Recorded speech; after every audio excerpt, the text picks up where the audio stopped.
Now let's try our experiment again, making the USA states choose between democracy, fascism, and communism, but this time with a pretty big twist in the north. And what might that twist be, Cracklord? I'm sure most of you guys are asking yourself. That twist is Canada. I now have the Divided Canada mod working in sync with the Divided USA mod. Now, before everyone gets pumped, I'm super excited.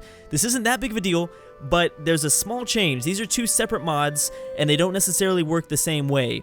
So, Canada won't be choosing randomly.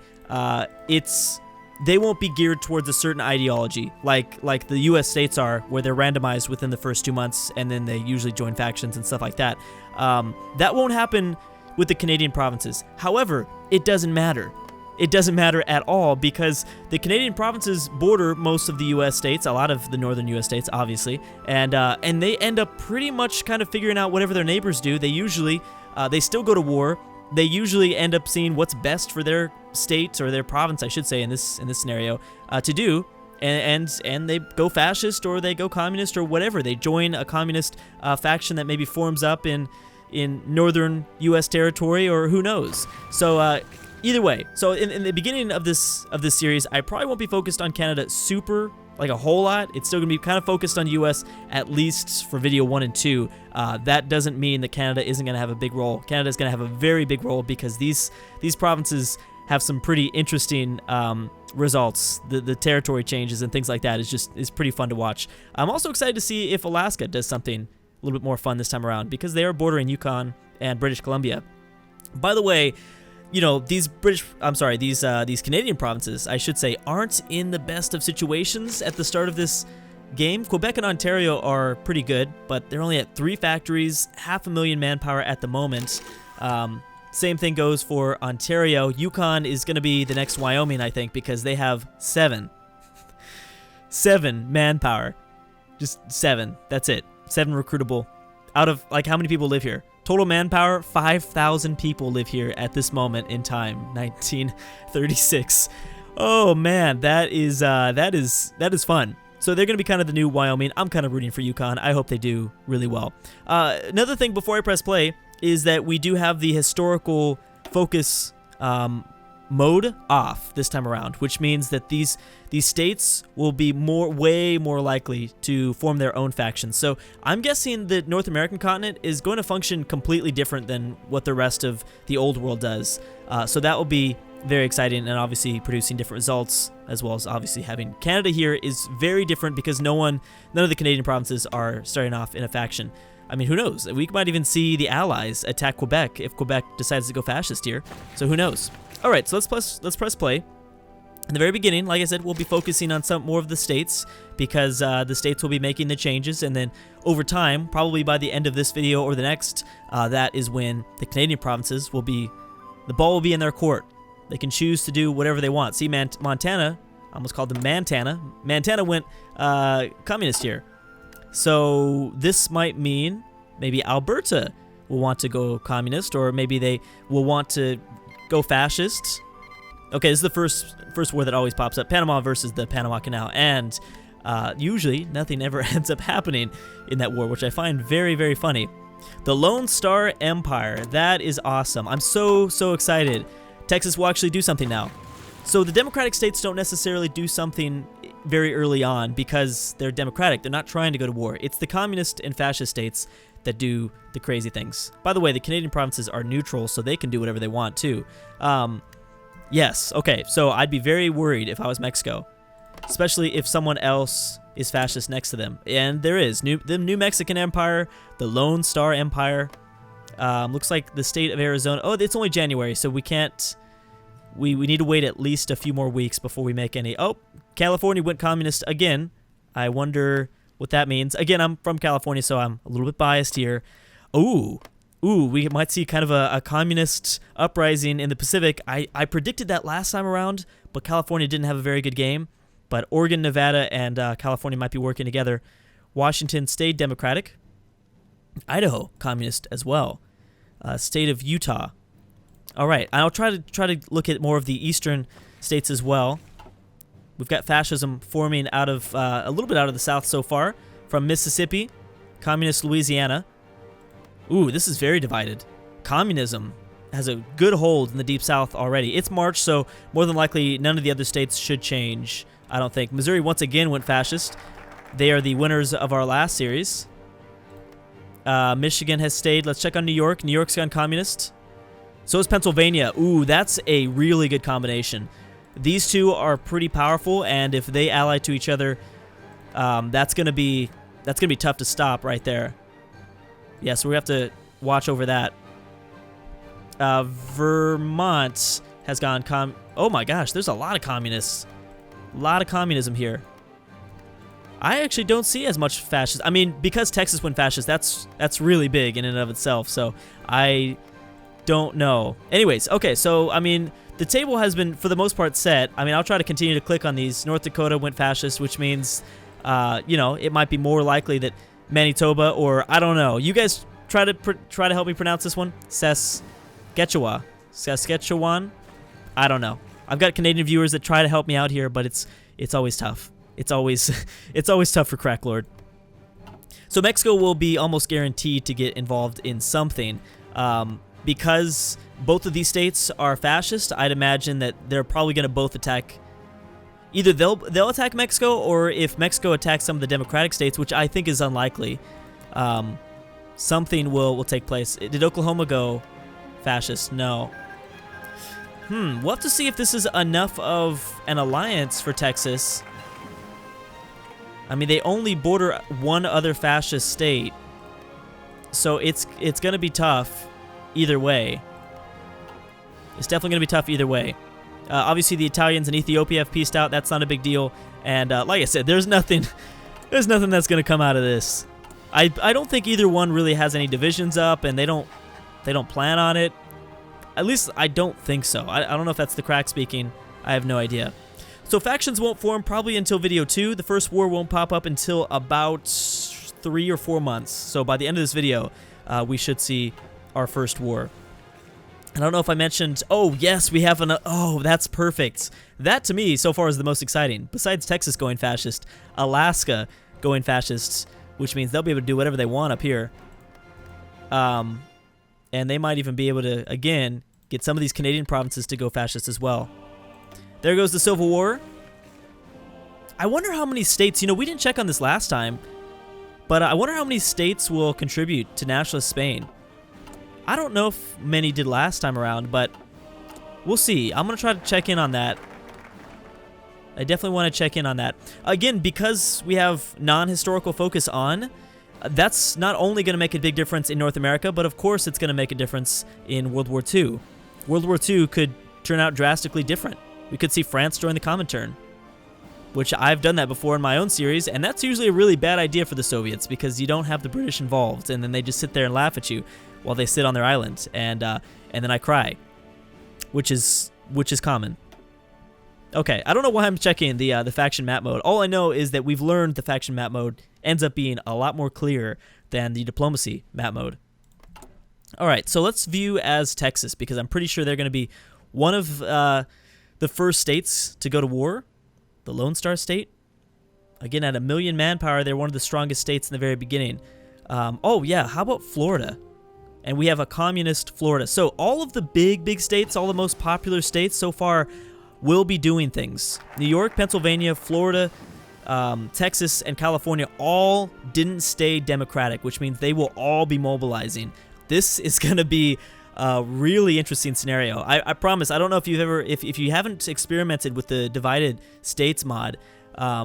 If you have, then you'll trust me when I say that this is going to be much different than the last series. But if you haven't played this divided states mod, now you know this is going to be really different. I'm actually really surprised that none of the wars have started up. It's usually around October, but that's fine. They should happen at any second. But yeah, because we have all these bigger states involved in a war. Wait, you're Sunshine Republic again, right? Yeah. Now I want to know, are you like the Empire Republic? Mexico declared war on the state of Arizona. So, oh, that was democratic too. I did not think that was going to happen. That's a ballsy move. New Mexico Empire has declared war on this. Oh boy, so we're seeing that happen again. And again, California doesn't realize. Okay, so here we go. Socialist Republic of Oklahoma has declared war on the New Mexican Empire.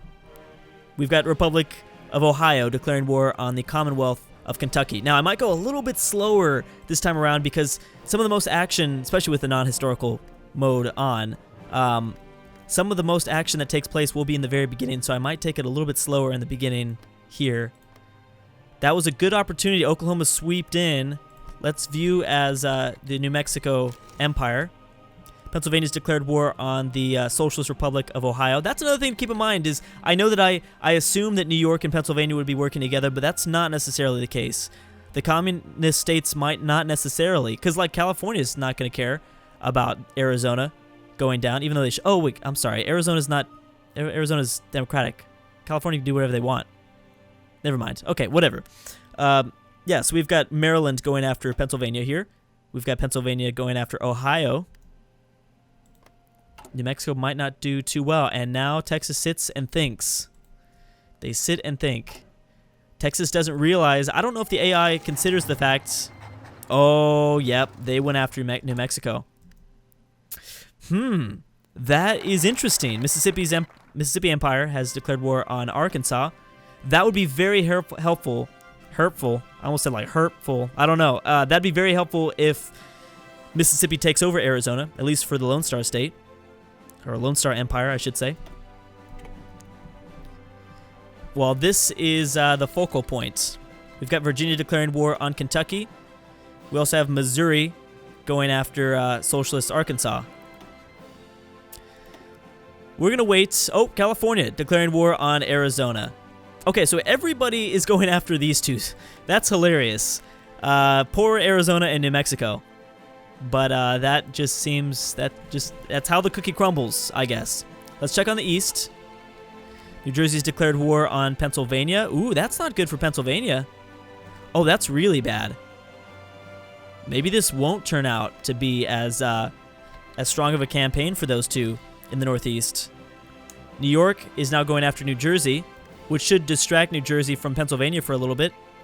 North Carolina versus Virginia.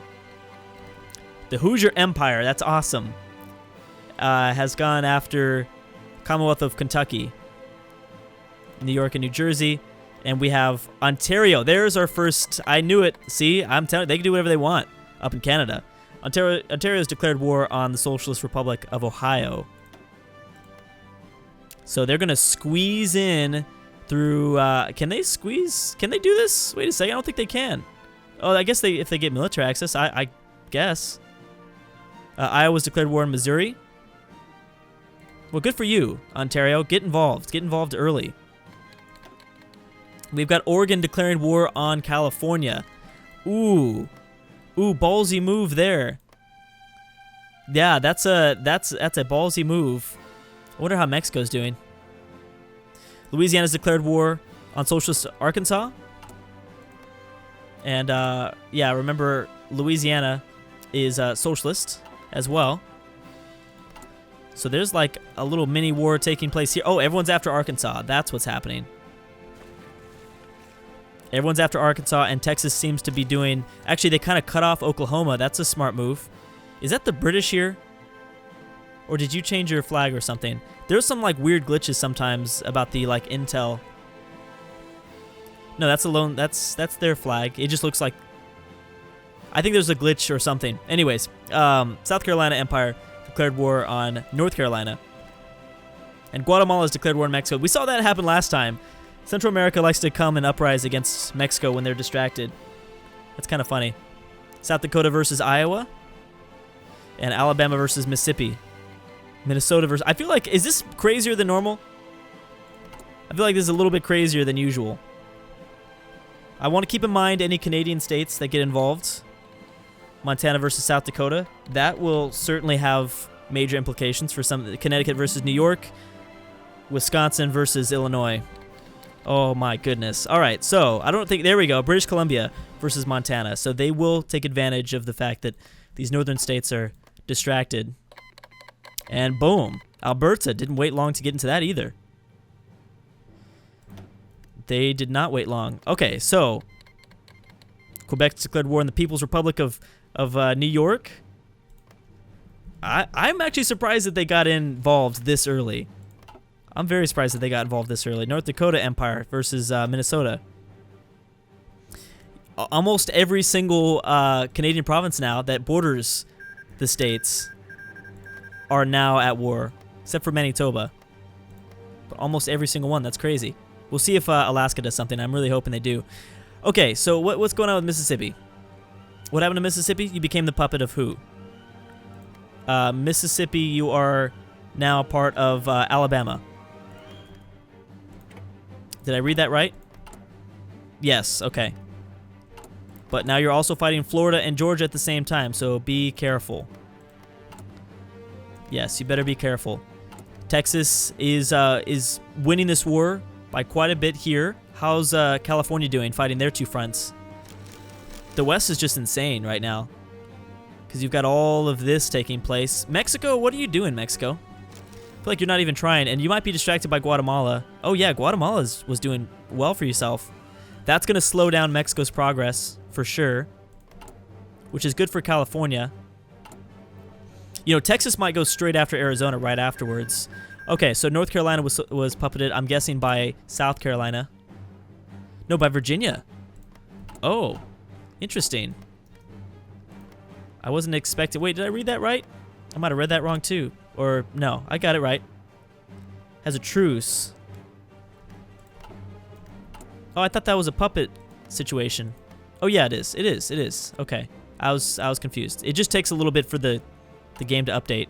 Well, anyways, yeah, Virginia's got that pretty strong hold there. Georgia's doing well over Alabama. Probably with the help of Florida. Well, that's right, because Florida is improving relations with the Sunshine Republic. Oh, so those factions are about to be... Okay, so there's no puppet here. They're just cool with each other. It looks like they're just cool with each other. Mexico took one state. Guatemala was annexed. Guatemala is dead. Now, I wouldn't be surprised if Honduras now goes after Mexico. So, a pretty insane start so far. Northwest, are you in a war? Oh, those borders look different than what I'm used to. Montana's moving into some of this territory. It doesn't look like Ontario and Quebec have done too much so far, but they definitely are at war. So yeah, this is gonna be great because now we get to include our neighbors to the north, and they will also be able to partake in this. This should be pretty fun. Again, being able to replicate the Superstates mod in EU4 has been something that everyone has been super excited for. So I'm so glad that we can take this into Hearts of Iron 4 and make it even bigger and better and things like that. But anyways, guys, we'll be back tomorrow with part 2. So my own predictions for the series, I think we're going to see a North America that doesn't care about Europe or Asia or Africa. There'll probably be two very big separate wars taking place during the time of World War II, and they won't really care about each other because I don't think there's going to be any factions joining across those two oceans, but we'll see. Anyways, guys, thank you so much for watching, and I'll see you guys next time.